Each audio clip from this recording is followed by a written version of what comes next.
What's up, everyone? Welcome to Niners Coast to Coast. I'm Grant Cohn. That's Mr. Aponte. Jason, to you, we're going to be talking about this ridiculous, mysterious, curious Deebo Samuel clip in a minute. But first, we've got to talk about some rumors heading around the league. Apparently, according to Twitter, the Colts are interested in Mike McGlinchey. So I got to ask Jason, are you buying or selling this report, rumor, whatever you want to call it? The problem is the account that it comes from, that NFL Rooms account. You know, it's almost become a joke, like Dan Sileo at this point, where he's just like, yeah, this, and none of it comes true. But I'll say this. Yes. This actually does feel like it has legs, right? And when you look at the way the Colts build their roster and they want to build it in the trenches, right? Maybe the Colts are thinking, let's get him lined up with Quentin Nelson, let's get them together again. So, I mean, this guy could be completely wrong, but something about this feels like there has to be some sort of movement on the Colts' part, especially considering how they want to win, how they feel like building their team. So I actually buy this. It's just the person who keeps tweeting it has no good track record. But right. This sounds right. This sounds right. Yeah, I agree with that. That aside, makes sense. It's like McGlinchey has been a serviceable right tackle at times. To me, he regressed last year, but we know why. I mean, Joe Staley left. He needs someone to hold him accountable. We've talked about all of that. He's like, he needs someone to lead him to the promised land. And Trent Williams, his attitude is like, you know what? It's not my job. I don't do that. Fine. Joe Staley took it upon himself. Quentin Nelson did it in college. Clearly, these two on the same line. Nelson was the alpha dog. I think the Colts would understand that. And if you bring him back there, it worked in college. It could work here. Maybe Quentin Nelson could get Mike McGlinchey to weigh 310 pounds if no one else in the world can. So that would make sense. But what would the Niners get for Mike McGlinchey? That's really what it boils down to. So, yes. I mean, at this point, I think, and I'm probably going to get killed. I think you can get a second or a third for him, honestly, at this point. I don't think you're getting a first for Mike McGlinchey. Again, No. Hey, look, yeah, I hear you. Forget our analysis, right, on it. It's just I always feel like there's always coaches or teams out there that feel like, let me get my hands on him. I'm gonna fix him, right? And the Colts, did the Colts overpay for Carson Wentz? Do you believe? That's a good point. They paid more than I thought the Eagles would get for him, and then they did do those conditional picks, which are interesting. But and if he hits those snap counts, then those picks become whatever. And I would say, like that. They kind of paid a lot. I was surprised. Yeah, right. And tackle's such a premium position. Like here's the thing: when he was brought in to run block. The problem is that he just hasn't really improved on pass blocking, which he thought he would by year 4, right? So I mean, go ahead. Well, wouldn't the Colts be bringing him in to play left tackle? They lost Costanzo. Yes, they did. Costanzo, right? So he would be right next to Quentin. Exactly. Yeah. Okay. Yeah. So that really really makes sense. Honestly, if they can unlock McGlinchey with him next to Nelson, it's worth the second round pick because I think so for them at least. And, I'm saying if the Niners can get a second, you just say thank you. Just say thank you. Absolutely. Because then what you do is you can allocate your money to Trent Williams and then go address it in the draft. You might even be able to be, depending on where you are, Slater at right tackle. Again, you kind of laid it out. And that would be, again, having a guy like that under a rookie contract who you don't have the concerns with Mike McGlinchey. This doesn't feel like it's something out of the blue or that doesn't make sense when you really break it down.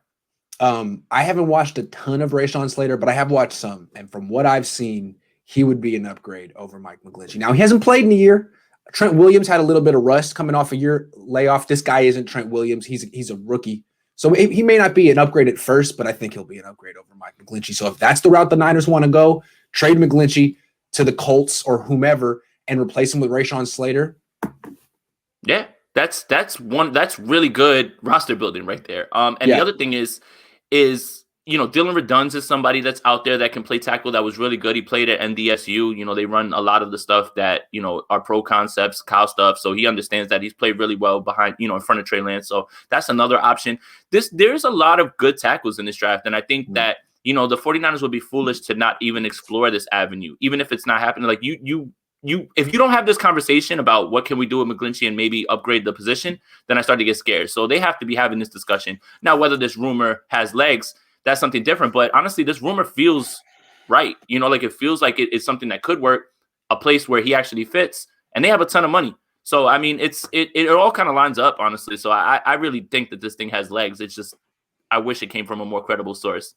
True, and from the Colts' perspective, it's like, okay, he's been playing right tackle on the Niners next to Mike Person, Daniel Brunskill, a revolving door at right guard. We bring him in, put him at left tackle, and put him next to Quentin Nelson, who he's had a track record next to, who is the best guard in the league.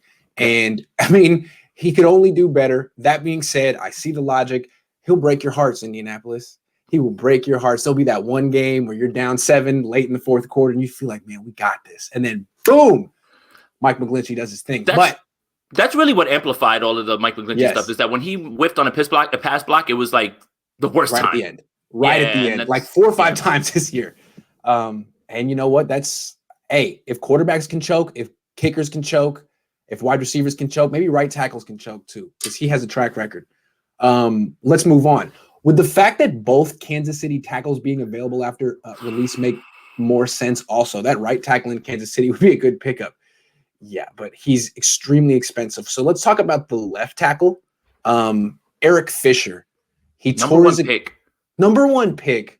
Hell of an athlete, tore his Achilles, won't be ready for the beginning of the season, but could come back for the Super Bowl run that the Niners are going to make. So my question is, if he's, depending on the price, is this someone the Niners should be interested in?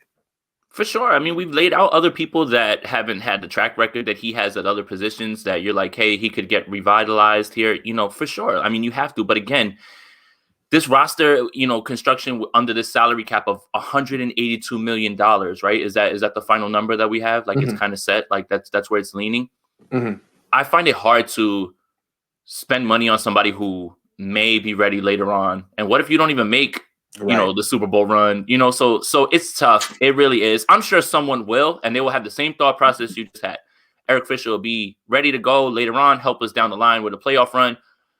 I'm not certain that this 49ers team can say, depending right now with who's there, that they're Super Bowl contenders. I don't know if they can say that at this point. I wouldn't offer him real money. I guess I'd offer him like the veteran minimum with no money guaranteed. And I don't know if he would choose the Niners in that scenario, but you wouldn't offer more. I mean, you're looking at someone who might not play this year and who might, if he does come back, who could at least, provide depth or competition for Mike McGlinchey. But if you trade Mike McGlinchey and get Rashawn Slater, then what's the freaking point? Still, as potential upside guys who could be had for the league freaking minimum. Massive upside with Eric Fisher. Yeah, massive upside, plays the position you want. I don't know what it'll cost. Okay, let's talk about, they keep leading us to the next topic. Let's do it. I think you're talking about what we're talking about, but if you're not, we're going to talk about it. Reports are saying Patriots are trading for he who will not be named with second and third 2021 picks. Really? I haven't heard that at all. Have you heard that? No, I haven't. I mean, you hear the reports from whoever runs the New England Patriots portion of The Athletic saying, yes, he's plan A for them and things like that. Just been burned too much with who's saying what about what right now at this point for me to take anything at face value at this point, right? And it's really funny.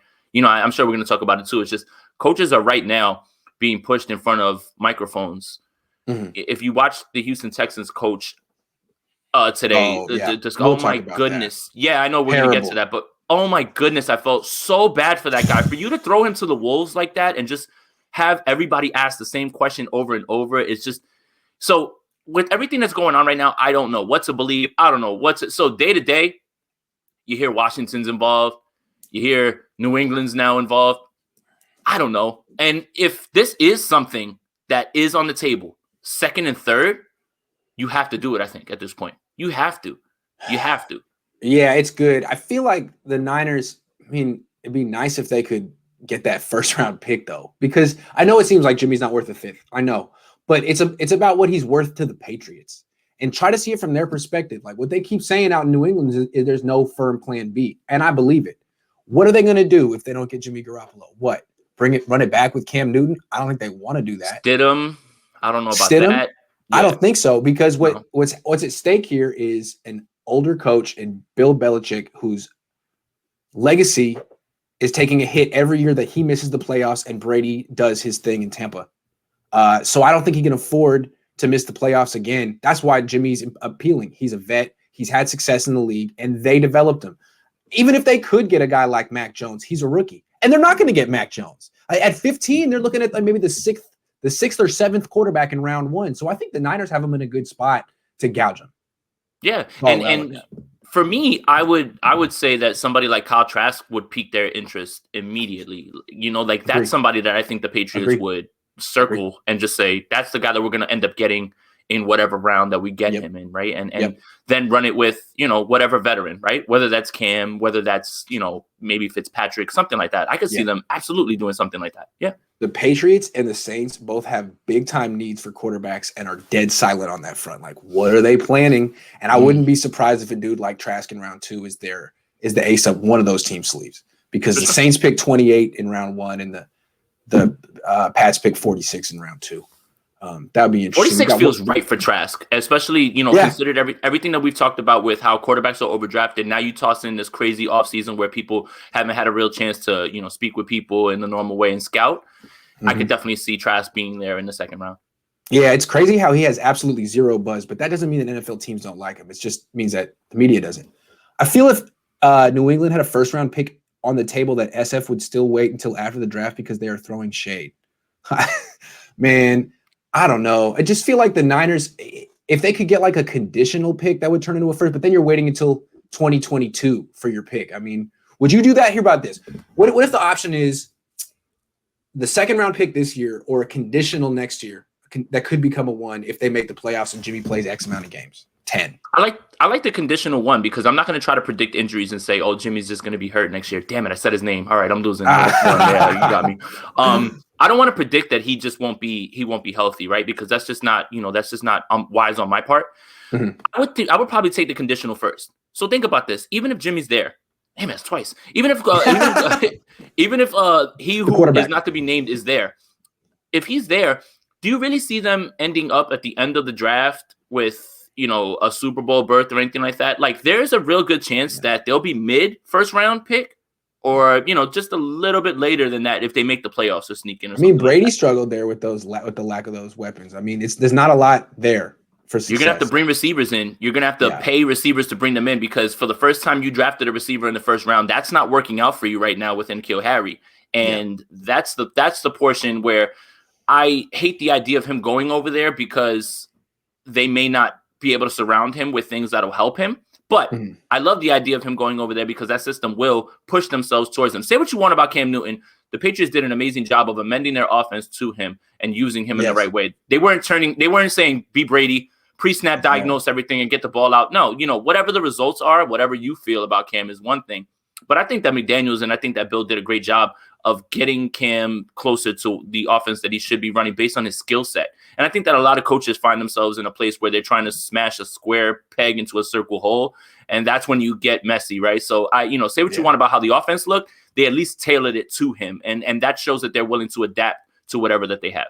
Well, that's what I think McDaniels has been trying to do independent of Brady since forever. I mean, when he was in Denver, he drafted Deebo. And I think it's interesting that as soon as they really got rid of Brady, they replaced him with Cam Newton. And that's why I think that I keep coming back to the Kellen Mond thing at 12. Like, if they don't take him at 12 and they like him, who's to say the Patriots aren't targeting him at 15 or 46? Because it seems like the kind of quarterback that McDaniels is gravitating to.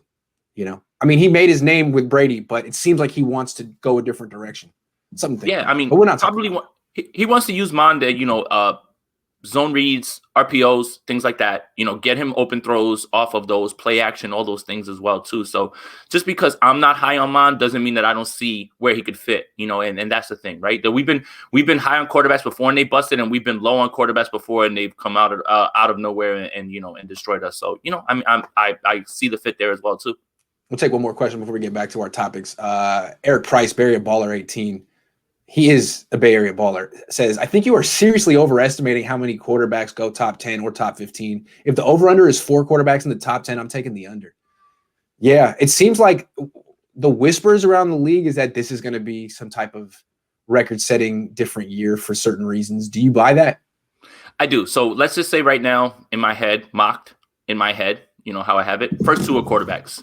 First 2, that's 2 off the board. Yeah. Trey Lance to 7 is with Detroit is really gaining steam right now. Dan Campbell's going to his pro day. So that's 3 right there. And then Justin Fields. He's going to go in the top 10. I could see 4 easily. I could see those 4 in the top 10. Right. Now, look, again. And with Dan Campbell could be like, either we're going to take a quarterback here, or if you want a quarterback, you got to trade up. Got to come trade us. Exactly. 1, 2, 7, 8, because Carolina as well.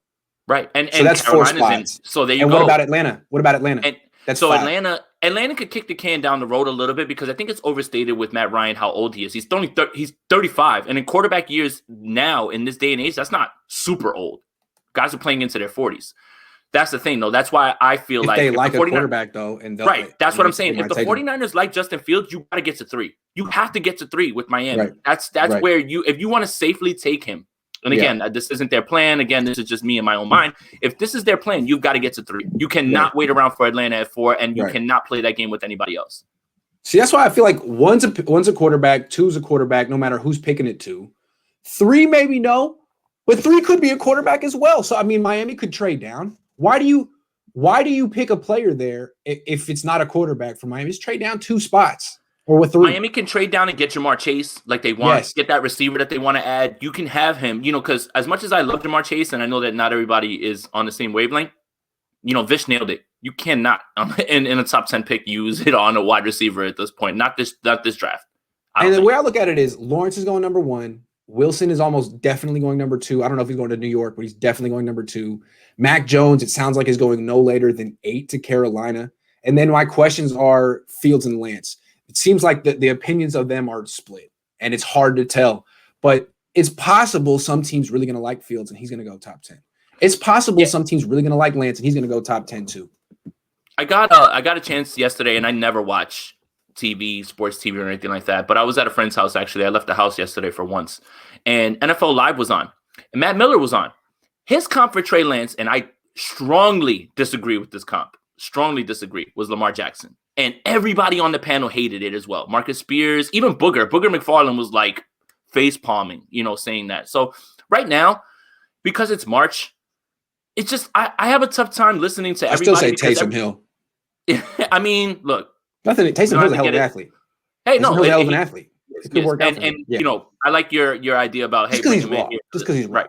But honestly, at this point in March, I have a tough time listening to other people because they're flipping what they're saying here and there every week, every other week, so that's it. You know what? Got to keep it interesting. If I'm going to be wrong, I'm going to be wrong on my own merits, and I'm going to stick to my guns. So I don't care, that's it. Nothing's going to change me now at this point. All right. I like that about you. We mentioned N'Keal Harry. Let's talk N'Keal Harry.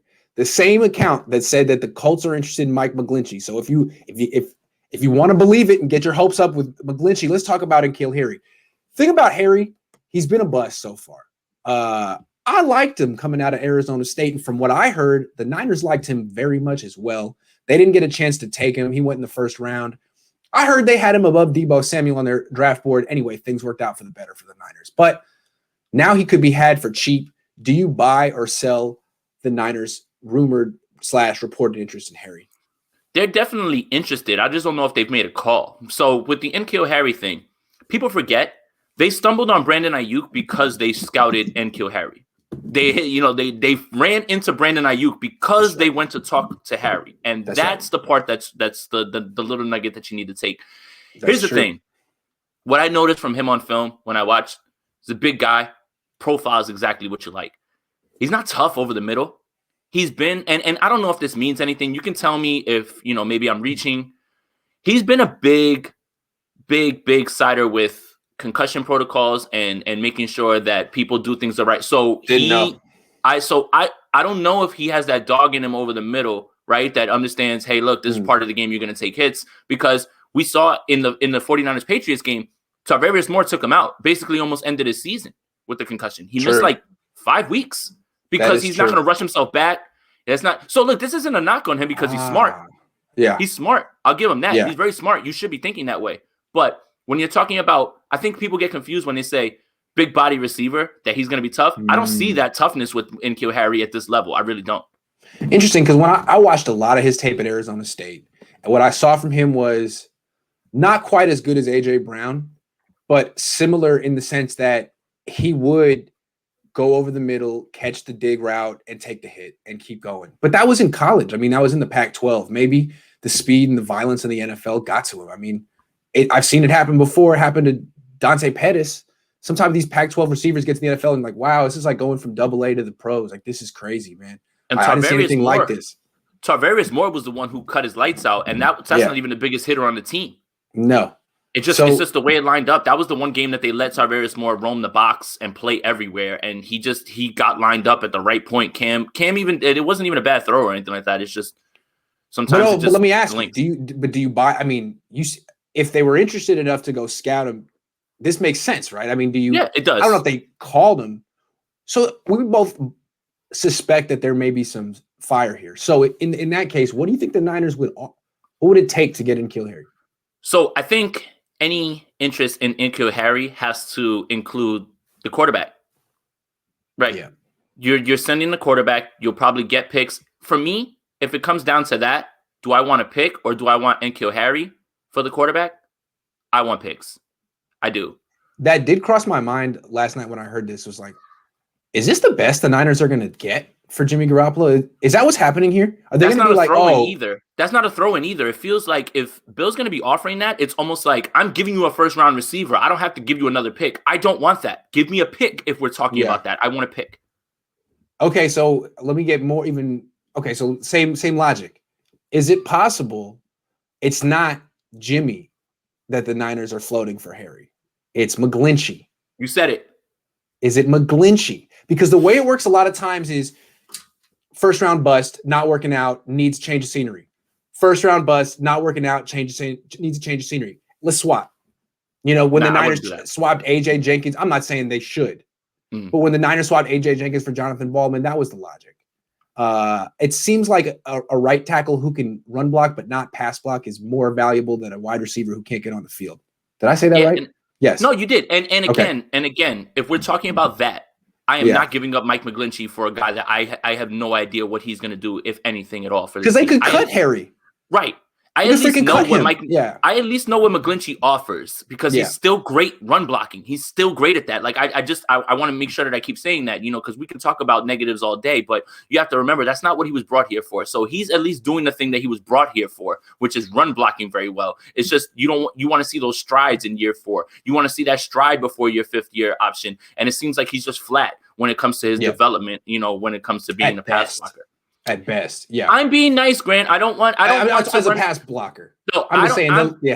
If God willing, I become credentialed this year and I'm at the stadium, I don't want Mike McGlinchey to pick me up and slam me. He's going to destroy me. I don't care how skinny he is. Are you kidding? You'd be set for life. You never have to work again. You can just chill on YouTube the rest of your day. No, but I want to be around the team. I want to, I want the. He's going to come after me first. You won't have to worry about it. I'll take the. But he's going to see the videos and he's going to be like, you're over there with him too. Don't think I didn't see you in there too.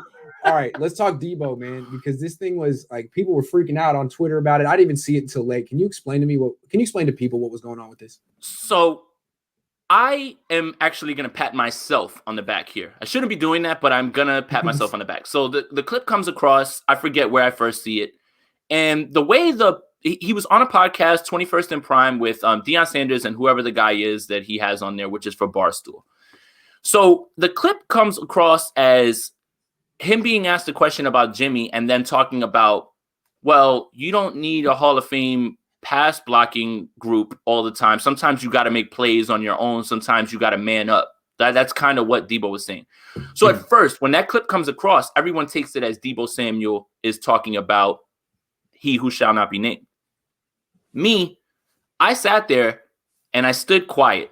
I didn't tweet anything about it. I just looked at it. Because usually I would go and just tweet it. Yeah, and with eyes and just saying like, yeah, woo. Pretty quickly, honestly, 2 minutes, 3 minutes later, the unedited clip comes out and he's talking about Russell Wilson. He starts before, I don't like the Seahawks. Way to go, Deebo. We love you, buddy, for that. And then he says, the same things about, Deion basically alludes to the fact that if you have a C on your chest, you shouldn't be asking out. That's not how he's like, it would rub him the wrong way. It would rub, anybody on that roster the wrong way. But when you get into the actual meat of the interview, Deebo's talking about Russell Wilson, about, hey, man, you want good pass blocking, but also you got to make things happen yourself. And the same complaints and the same sort of criticisms that I've come across on Russell Wilson this year was, yes, the pass blocking isn't the best, but you miss reads. You try to play too much backyard football. and then you want to blame them because you're like out of the pocket getting hit. Yeah. If you made your first read, at the right time and got the ball out, you would be fine. But it's just funny how, I don't know, did Barstool cut this video this way? This is the discussion, really. Did Barstool cut the video that way to generate clicks? Did somebody on 49ers Twitter do that? I don't know. I just know that I learned a valuable lesson about, okay, an interview comes out. Maybe I should just sit a little bit and try to figure out, what exactly was all said before I give my opinion. Okay, so I saw this after everyone explained. Like, I was talking to Vish, and he's like, "Did you see this?" I was like, "No, I don't know what you're talking about." I was interviewing Jim Mora, and he was like, "Okay, so here's what happened." So I knew. You sent it to me, and I saw the clip, and I was watching what Deebo said in response to a question about Russell Wilson, and it was a very leading question from Deion Sanders. Anyway, everything he said, I'm listening to it, and I'm like, every single thing Deebo Samuel's saying also applies to he who must not be named. I knew you were going to say 10. that, and number 10. I don't all the way disagree with you there, but see, that's the thing. That's why what he said was taken and confused. Because I could see it's so obvious. You're listening to that and you're like, well, he could be talking about his own quarterback, couldn't he? And so that dude had fun with it. But what I'm thinking is, okay, he could be talking about his own quarterback. If he's had these thoughts for Russell Wilson, did they cross his synapses with relation to Jimmy Garoppolo? Has it ever? Or because I see Deebo as one of the brightest guys on the team. He's really, really smart. And although Deion was sort of leading him there, it didn't take much. And Deebo had a lot to say on the subject. And it felt like something he and other senior members of the team might have talked about. I'm just guessing. I'm like, wow, man, this is very specific. And it certainly applies to your team. It certainly applies. I don't know. But I was like, oh, like, wow. If you take that clip and you just posted what he said, somebody would just say, oh my God, he's talking about, like, he didn't even have to hear the corrupt. You did it. You said it twice. That's twice. We're tied now. 2-2. But yeah, I mean, honestly, if you just took that clip, out of context and you took it away from the entire conversation, it could be, it could allude to that idea. It's just, I'm glad that I was able to stay away from it and then find out really what was all said before I jumped out the window or anything like that and said anything like that. But it's so much to the discussion, that you shouldn't be able to say something like that and have it pulled apart like that and think that people weren't going to take it that way. So, I mean, it's nothing, but the way it was presented in the beginning, it sounded like something. But the Niners created this situation by not 100% backing their quarterback. They've created like a QAnon situation where it's like everything they do is like, see, boom, proof right there. You see what Deebo said about Russell Wilson? That is proof of what the Niners think of Jimmy Garoppolo right there. It's like, well, yeah, that's actually kind of true. It makes sense. The other thing too is he says something about guys get injured. You got to keep moving. You believe in your teammates and things like that. And it's just, again, if you take that quote by itself and put it, that looks bad because you're going to just automatically, tie 2 and 2 together to him and the quarterback. Okay. But again, listen to the whole thing. He's talking about Russell Wilson. They're talking about Desean Watson. Deebo didn't do anything wrong. He was in the right. It's just my mind. So I build this as Mike McGlinchey. So people are going to be that tuned in late are going to be asking about it. We talked about this already, but I'll be happy to do a little quick refresher for price. John, thank you. John Alvarado says, can we sign Fisher, Gabe Jackson, and Mac for the same price as signing Trent? And if so, would this be the best move? Maybe go Mond and restructure Jimmy and keep him as Bridge. You see how I get people on the Mond train? It's a real thing, Jason. Let's just put Mond. And you say we're the influencers. Yeah. Let's put Mond to the side. And I like this. Like, what can you get instead of Trent Williams? How about Fisher, Gabe Jackson, and Mac? The problem with Fisher is he's not going to be around. He's not going to play much this year. If he was ready week 1, I don't have an issue with it. You could draft Slater, but you got him taking Mond. Mond isn't going to be there in round 2. It's starting to look like, I don't know, John. It's very difficult. I don't know, but I'm thinking probably no. Fisher is like a stash. He's like a Jason Verrett stash for down the line. For sure. Like you have to be in a really good space right now, considering where the cap is to even take that chance. And the 49ers are just not there at this point. They're not. Like, if you sign people, they need to be able to contribute week 1. No question. Okay. We got to talk about Desean Watson because when the Niners are slow playing things and they're saying they like Jimmy Garoppolo and like, will they? In the back of my mind, I'm like, are they just waiting for Watson? Is that the play here this offseason? Let everyone else kind of declare themselves and let the Rams and the Colts take themselves out of the sweepstakes, if there are sweepstakes, and be like one of the only suitors left. I asked because that there was an interview today with the new head coach, and it just was ridiculous. It's not his brutal, fault, but it was so bad. It's so bad. You threw him to the wolves. I hate that organization so much and the way that they operate. Good God, help that man. Yeah. I'd never heard of him before. And then I saw, for the first time I saw him, I was like, oh, I didn't know he was African-American. I thought, gee, I know why they hired him. They're just trying to make Desean Watson happy. They don't, and it's like, Watson's like, I don't even know who this guy is. Like, it's not that easy. I asked you for Bieniemy, not him. That's and you just Watson's got me thinking. Like it's like, oh man. So yeah, I was like, oh no, what is Houston doing? What is going on there? So I felt bad for him. I mean, of course he's going to take the job. The African Americans don't get these opportunities very much anyway. It felt like, oh man, it's Steve Wilkes again. This guy is not even. He's being set up to fail. This is awful. Absolutely. And when things go left and everything, he's going to take the brunt of it. And I think that's false, just because the organization is just trash top to bottom. One year, probably. Yeah, awful. And look. Anyway, original question. Do you think the Niners are waiting for Watson? Do you think they'd be like, hey, there's never going to work out there. It's never going to work. Other people aren't being as patient. We can be more patient. In the back of their mind, it's something that's there. And I think that they understand the climate. Houston's not taking calls. He's our quarterback right now. So this is going to play out much closer to draft day, if not on draft day. The problem is we've seen this organization wait for whatever they thought was going to happen, and then you wind up missing out on everything. I love that you connected it to the Kirk Cousins. It's like the original sin that this Niners regime committed. Passing on what was in front of you because you were waiting for something that you couldn't even guarantee. And they could be doing that again this year. They're like, look, we like these college quarterbacks, but none of them are a guarantee. They're all college guys. They're rookies. Why don't we just wait and be patient and go brick by brick and get Desean Watson? Yeah. And what if it just doesn't happen? But I think that could be the plan here. We can afford to be patient. We can afford to wait for Watson while a lot of these other teams are just desperate. So let's profit off of their desperation and not take ourselves out of the game. Look, and to double down on how inept the Texans are, they just signed a new player today, Mark Ingram. Hey, well, that'll change Desean Watson's mind. He'll go in there and say big trust a few times, and Desean Watson will be like, oh, sweet. Yeah, great. thanks for paying. Thank you. Thanks for trading for David Johnson and then signing and the end of the line Mark Ingram, who I love as a player. It's his time's over.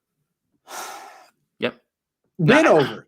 Did it ever start? I'm sorry. No, he was good. He was good in New Orleans. They were in a good system, and he was great that first year with the Ravens because that running attack. Greg Roman. It's 1 year. He's gonna run all over you, and then everybody's gonna figure you out, and then that's when the struggles that they're having now. So it's odd.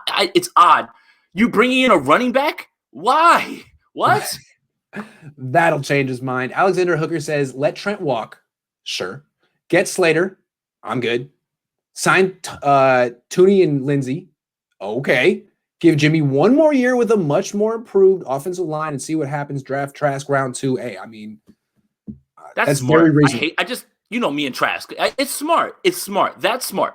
Let me ask you real quick, because it seems like people are starting to now nail down their day 2 quarterbacks. And it ain't this guy. Like, this guy has no buzz. So who do you like in day 2? I'm starting to come around to actually day 3 guys more at the end. Okay. Honestly, Davis Mills is intriguing, and that's not somebody that I jumped out the window for. That's somebody that when I talk with other people, when I started to dig into his tape and everything, you start to see certain things that you're just like, man, this guy's pretty good. Especially when you're talking about where you can take him in day 3. Day 2, I just don't know how many guys are going to make it to 2. So here's the thing: Mon's going probably in the first round. His stock's too high. Yeah. Fields, Wilson, Lawrence, those guys were never in that. Mac. So that's 5 right off the rip that are going in the first round. Second round guys. 6 in the first round, I think, if Mon gets in there, because Lawrence too. Yeah. So I mean, that's what I'm. So day 2, you may not see as many people because who was at the Senior Bowl? Felipe Franks, Ian Book. Like, those aren't guys that aren't going to be going in the second round or anything like that. So Kyle Trask probably If he goes in day 2, is the number 1 day 2 quarterback. It's going to be Trask and Mills. Mills is a little bit more mobile than Trask. Yes, that's what I like about him as well. Yeah, may have a stronger arm than Trask. It's just Trask's resume is so good, and everyone's like, well, it doesn't count because of this and that. It's like, okay. I think one team might be intrigued by it, but Davis Mills is really interesting too. So if it's not Trask, it could be Mills. It seems like a quarterback Kyle would like. Stanford guy. A Stanford guy. Yeah, absolutely. Let Trent go. Another scenario. Let Trent go. Trade McGlinchey and a third to Baltimore for Brown. Brunskill move to right tackle. Sign Lindsey or Mack. Draft Tucker. Trade back in first for Mont. You guys all have great suggestions. It's like you guys have been watching the show. You've done all this. This is you. I've done this. You did all this. Right. I think this is really good too. We need to email these directly to the 49ers because they're excellent suggestions. Hey, man, you took the idea right out of my mind. Love it. Hold on. Jonathan Sterling says, I keep hearing stuff about drafting a quarterback or drafting O-lineman. If we do, what's going to be the plan for corner? Yup. I think a team will take Horn before us. Yeah, what's the plan at corner, man? My plan has always just been trying to bring in people that are solid from the outside and try to see what you can do and maybe push it away. You know, again, floated AJ Boye out there. There's the kid from the Lions who just got let go. He's another nickel corner if you want to replace K1. The problem is that he makes a ton of money. I think that if the 49ers want to fortify, you know, their offensive line and their quarterback position, they can probably patch together that cornerback position in that cornerback room with free agent guys who are very solid, and then kick the can down the road and try to address it later on. You know, J.C. Horn, I think for me is cornerback 1. He's incredible. You know, it's very hard to see that. Yeah. I love Patrick Surtain, and I love guys who have pedigree with guys who are in the league. You know, your father played in the league. That's big for me. You know, I think that you know how to move and things like that. Some of the concerns that have come up with him have made me a little bit, you know, sour on him. There's a kid. Just sometimes with the man stuff, you know, J.C. Horn's just a straight up man guy. Like he's just going to be able to knock you down man to man. Sometimes I see some things on film with Surtain that he's not staying in touch with people. He just can get beat sometimes. And that's some, but hey, I think that Surtain's going to be a solid, you know, cornerback. But if you're asking me between those two, it's J.C. Horn. There's a kid from TCU. I can't remember his name. I jumped on one film session like late at night. It was like almost midnight, but he looked incredible. I think he's a safety as well too. I think that they're grading him in the first round and things like that. But Jordan, you know, Splash Cousin, he brought it to my attention. He was almost like a Jimmy Ward type, right? So like where Jimmy Ward understands what he can do in man to man. You know, like he's one of the best safeties in coverage, man to man. He can cover a slot guy and you're fine. Like, you know, even in the Rams game, he was outside covering Robert Woods. He's that type of guy. And I just saw a player with a lot of confidence. There was one rep in particular that's been sticking in my mind. He's got his body halfway turned towards the quarterback, almost like I have enough closing speed to let you get here so I can watch the quarterback and then I can go get you. And that's exactly what he did. The quarterback tried to pick on him and he was fast enough. I got to get his name for you, but it's somebody that's intriguing that could be at the end of the first round and things like that as well too. So, the thing about Surtain, I was talking about him with Coach Johnson, and he was saying the thing about Alabama corners is a lot of times they don't carry man-to-man coverage responsibilities over the middle. Like they pass those off to linebackers and safeties, and they're responsible. Mo Rig. Have you heard of him? Mo Rig? No. Yeah. Well, I'll check him out. TCU, that's somebody that, you know, it's, you know, the problem with us is when we're trying to evaluate quarterbacks and things like, college players, we have to try to piece the film from wherever the hell we can get it from. You know, like I met somebody on Clubhouse who like dropped off the bag, like for me, like, yeah, like dropped off everybody's offense. So that's somebody I just came across right now. So that's dope. All right, let's move on to what Random Electronic 2.0 is saying. More interview is great, but not encouraging. Kyle is the last guy who has patience / time to mentor / teach arrogant Rosen the way Morris says is needed. All right, let me ask you, can the 49ers bring out Josh Rosen's full potential? Because Morris said if anyone could, Kyle and the Niners could. But he also kind of said it's up to Josh. If anybody could, Kyle can. That's it, you know, and that's it. And I think that's what everybody, you know, is feeling about Sam Darnold, even if, you know, I'm not all the way dead set on that, you know, because my thing with like Rosen and Sam Darnold is that people say things with their chest so like heavy, like he'll be great here. You know that for a fact?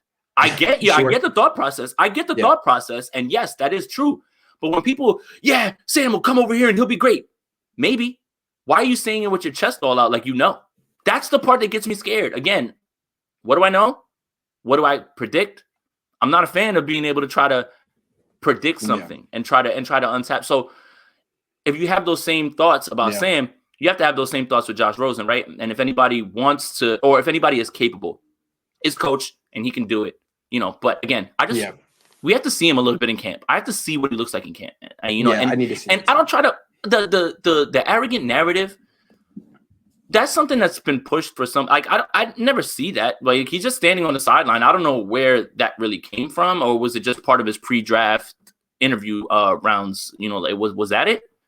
Well, I mean, it's from what Jim Morris said in the interview today. I mean, he has the issue with Rosen is maturity. Like I told you that story a couple of weeks ago. The kid who was at the Manning Passing Academy and Rosen was his counselor. He's like, yeah, nice kid. I really like Rosen. Smart, engaging. Late every day. And I told that to Jim Moore and he was like, yeah. Wow. And it's like, okay. And it's like, he also said like, as a coach, you never want a kid to tell you, I got it. Cause you don't. And that's why I'm a coach. And he said, like, that's all Josh would say is I got it. And so like, that's just immaturity, man. That's like, you were told at a young age that you're the best quarterback in the country and you feel like everyone's beneath you. Like, okay, now you're 24 and you're this close to being totally washed out of the league with no second chance. What are you going to do about it, man? Can you mature enough right now to stay in the league? And you know what? It's encouraging. Like he went to the practice squad in Tampa Bay and didn't quit. He stuck with it. Then he came to the Niners and he didn't ask to talk to the press. He was just grinding. So maybe he has. I'm not going to write him off. He's very young. And when I was that age, I was very immature. Very immature. I'm very immature now, and so I mean I get it. I never knew any of those things. I had known that was a narrative that was out there. I just try not to, I guess, embrace a narrative without understanding the fine parts of the details. So I mean, if he's late all the time, that I got it thing is really troubling, especially because you're just jumping into the league right now. And again, when someone is in front of me that I can learn from, it's best to be quiet, take your notes, and just be quiet and learn as much as you can. And that's it. And that is a sign of immaturity. Now, if his attitude at UCLA was, who are you, Jim Mora? If you were a really good coach, you'd be in the NFL. Well, that's immature, and that's not right. But I can understand certain athletes having that kind of immature attitude. You can't act that way around Kyle Shanahan. You can't – if Kyle says something to you and you act like you know better, actually, Jim Mora said it on the record, you're a fool. And he said – and Josh Rosen is not a fool. So in that sense, I do think – Kyle Shanahan can stimulate Josh Rosen, who seems to he's like the smartest kid in the class, And if you're not the best teacher, he'll know it and he'll slack off. He'll talk back. He won't do his homework and you'll bring out the bad student in him. But you can't do that around Kyle Shanahan. If he does that around Kyle Shanahan, then I got to wonder, dude, did you really want to play football or did you just want to say that you were in the league for a minute? And I don't know if he's like that. It's possible he's like that. Some people are That's like troubling. I had a similar experience in school too. When I realized that everything that they were teaching me in history was BS, I was just like, I'm not listening to this anymore because I had done my independent research and things like that. And that is a sign of immaturity because I did that in high school. But you're a grown man now, and you know that your time in this league is short.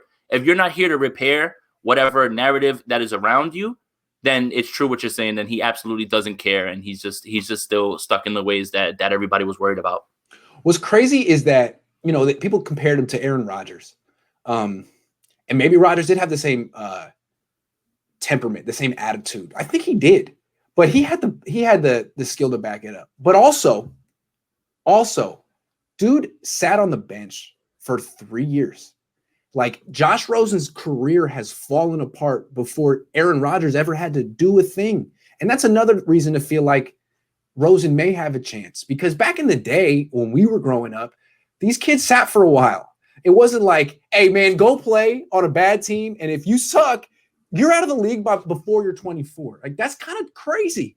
Rosen's situation has changed the way you evaluate all quarterbacks now. Now you are on borrowed time every minute that you are in this league. Remember, again, and I hate to keep saying it, what if Buffalo said after year 2, we're done with Josh Allen? This guy can't hit anybody. He's throwing interceptions. He's throwing the ball everywhere. That's the part that at least gives me that hope with Rosen because the way that you evaluate quarterbacks now is completely skewed because you draft Josh Rosen and then you kick him out and then you draft Kyler Murray and that was unheard of. People old NFL coaches punch the air probably at that thought process, and that you give him time, give him a shot. Like even Dave Gettleman right now, he's caping for Daniel Jones because he's old school thought process of the kid needs time. Yeah. And there's nothing wrong with that, and that's the thing that's really weird is that Josh Rosen, his situation has affected how everyone else evaluates quarterbacks, and it's scary, honestly, going forward. So yeah, the Niners probably can bring out the best in Josh. If anybody Josh, can, if you're watching, but Josh, if you're watching, this is a you issue. You know what I'm saying? Like you ever watch Boogie Nights? That's a YP. That's a you problem. This is a you issue. It's a you problem, Josh. You need to, because here's the thing. Nick Mullins. You were on the team. You were around him. Why is Nick Mullins in the league? Why is Nick Mullins where he is? Because he's obsessed with football. He doesn't just like it. It's everything for him. And if it doesn't work out, you know what he's going to do? Be a coach. If it doesn't work out for him as a player, he's still going to be here in the world of football. He has something to offer the world of football. Do you? You do, Josh. You just have to want it like Nick Mullins wants it. And maybe being exposed to someone like that can awaken. It's like, man, I got 8 times the natural ability of this kid, Nick Mullins, who's kicking my ass right here and starting. And I'm over here like holding a clipboard because of my attitude. Like that's what it is. I can do that. I'm smart enough. I can do that. Maybe he just needed a 23-year-old needed it to click. I also think if they were to bring in, I've been talking about the ideal bridge quarterback, someone like Alex Smith. God, what better mentor to show you this is how you're a pro. This is how you be a pro. This is how you change someone's perception of you.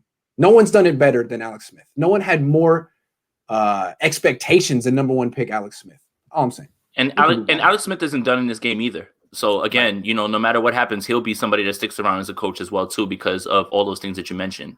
He's literally seen it all in his time as an NFL quarterback. CJ says, can we talk about Gregory Rousseau, 6'7", 6'8", speed rusher, took a year off, stock dropped, solid edge rusher, him and Bosa Kinlaw close to 2019. You got any opinions on him?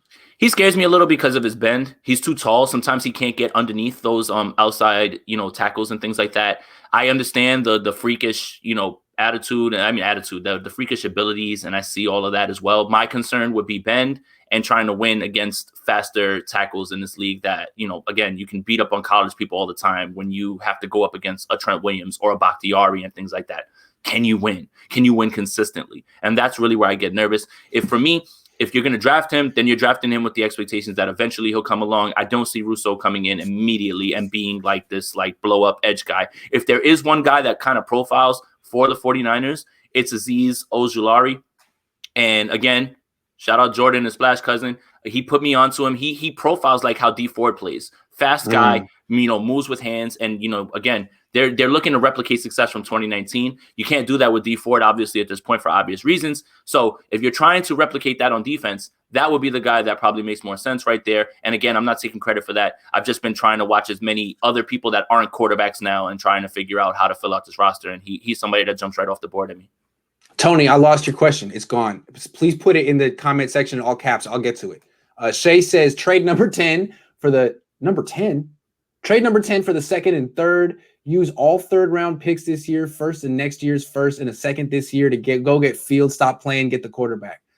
Well, look, I can't follow that. But you say it all ends up with go get Fields, stop playing, get the quarterback. Dude, I really think that Kyle agrees with Chris. I think so too, and I don't know anything. I think so too, Shay. Honestly, look, I know that there's a large portion of this fan base that is not going to like it. They're not. I am not one of those people. I've been on board with it the entire time, but I think the same thing as well. Yes. I really do. I really do. I really, really do. And look, I think Fields he might come in and be a straight up baller because there's a lot of things he does really well. He runs really well. He throws downfield really well. He has a cannon. But Kyle's offense is more short throws. And when Sims brought up the thing about the floppy arm and the not so quick release, I'm like, man, that sounds like it's coming straight out of Kyle Shanahan's mouth. I think Fields is going to have more success in a vertical offense, straight up, where he gets to take 7-step drops and hold it. And that's just not what the Niners are right now. So anyway, Shay, that's interesting. Last question real quick comes from Brian again. Do you guys think Shanahan's scheme with the run game can fast track a rookie quarterback's experience in a sense and player earlier, like a handicap boost? Yeah, I mean, that's why we we have been saying, if anybody can, it's these things. And I think that as much as I love play designs on passing, I think that I become more enamored with what Kyle Shanahan does in the run game, utilizing the fullback to create angles. It's beauty. It's straight up beauty. So understand Best that in the league. when you have that pressure lifted off you, that you're not going to have to throw the ball 40, 50 times because your defense is going to put you in a hole or anything like that. Like, the only reason that you would be down is because the turnovers, things like that, things that you really can't explain. So you're always going to be in an advantageous situation as quarterback of the 49ers based on the run game, based on how, if things go where Kyle sees things moving, he can pound the ball the entire game. We saw him win 2 playoff games that way, like literally stop throwing the ball. So it's great for any rookie quarterback to come in because you're not asked to be the man immediately, and if you are pushed into that position, then you still have something to fall on. That sustained offense. It's not going to be all put on your plate. And also, like, the run game is the quarterback's best friend, and the play action passing game is the quarterback's best friend. And I think like that's what the Shanahans have that's been their philosophy. Like, they look at offensive gurus trying to give quarterbacks, the greatest pass play, all the great receivers. It's like, drop back passing can only help a quarterback so much. What really helps him is a run game. What really helps him is play action. Anyway, I have a big picture question. I don't know how much you've thought of it, but at what point will Jed York become impatient with Kyle Shanahan and John Lynch? I say this because Jed York is historically an impatient person. I mean, the dude fired Mike Singletary fast.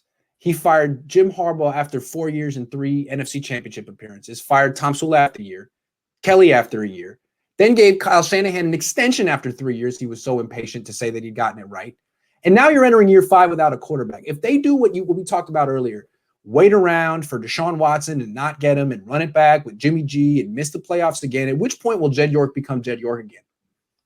I think John Lynch is more on the hot seat than Kyle Shanahan. I think that everybody kind of understands that Kyle Shanahan is the one who takes care of personnel. This is his show. John Lynch is good at what he does as far as the media, player guy. When you have a player in the organization who's a general manager, players gravitate to that. And that's not even an opinion. Guys respect guys who have played in this league. And when you're talking about John Lynch being a Hall of Fame level type player as well, too, that helps. But I feel like if anybody is going to be – so here's what will happen. If there is no quarterback change, and let's say this team, God forbid, goes 5-11 next year, John's going to feel the heat immediately. Kyle Seed will heat up a little. But I feel like he has the keys. I feel like Jed York is giving him the keys by what you said with the whole extension immediately. That's the thing. I think that what really is going to fast track this timeline of whatever Jed thinks is that Super Bowl appearance in 2019. You can't go to the Super Bowl in 2019 and then in 2020 end up this way when you have your built-in excuses of, hey, everybody was injured. Cool.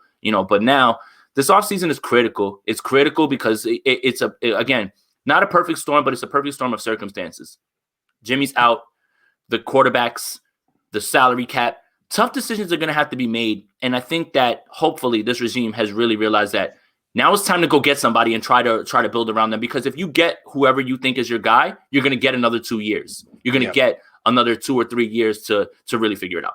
That's true. But if you don't get your guy, if you run it back and say, we're contenders, this is the team we want. We want Jimmy. We want Trent Williams. We're going to be right back there. And the same thing happens this year that happens last year and you missed the playoffs.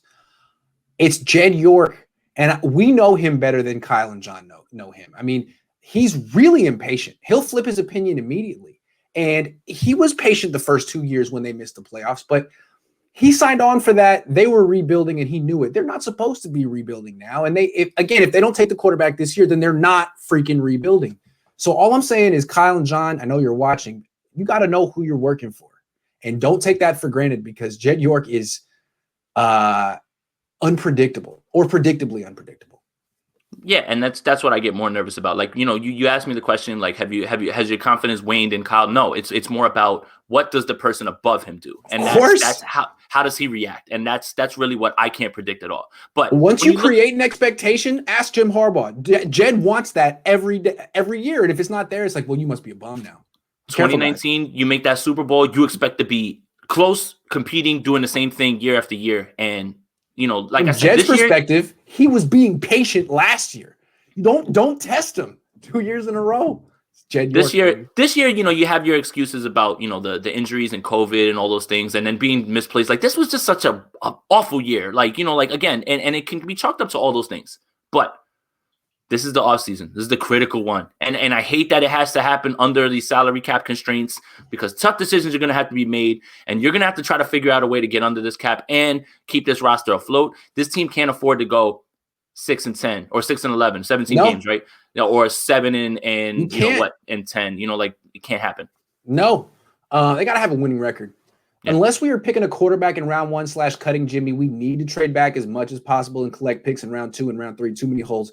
Yeah. The thing that's funny, the Niners have 10 picks, 7 of them on day 3, which is interesting. Like, do the Niners expect all those guys to make their team? Are they going to be depending on that many rookie day 3 picks for depth?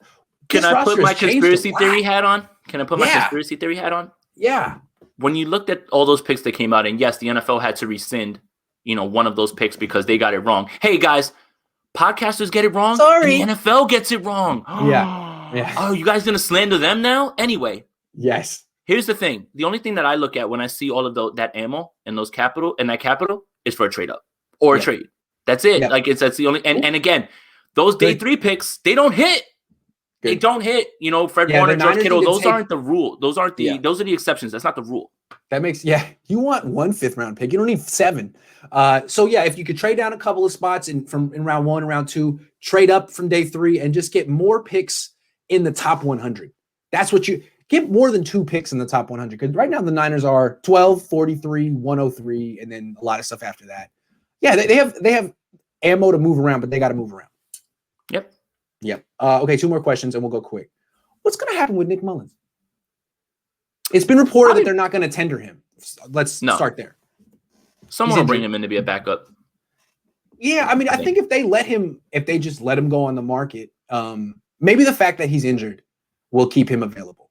But I think a lot of teams would be interested in him as a backup, especially teams that have the under-center Kyle Shanahan offense.